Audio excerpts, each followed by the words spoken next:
getting my bike ready for the Big Bear Run. We've got one more weekend to practice and then we're on the run.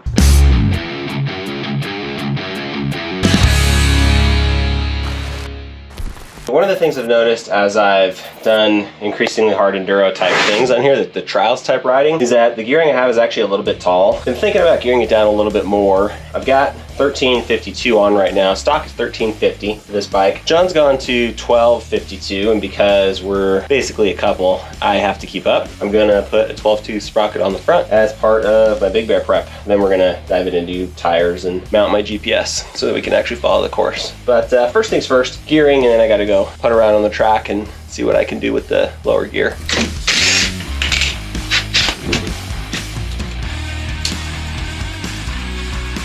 There's the 13, there's the 12 by comparison, so it's quite a bit smaller.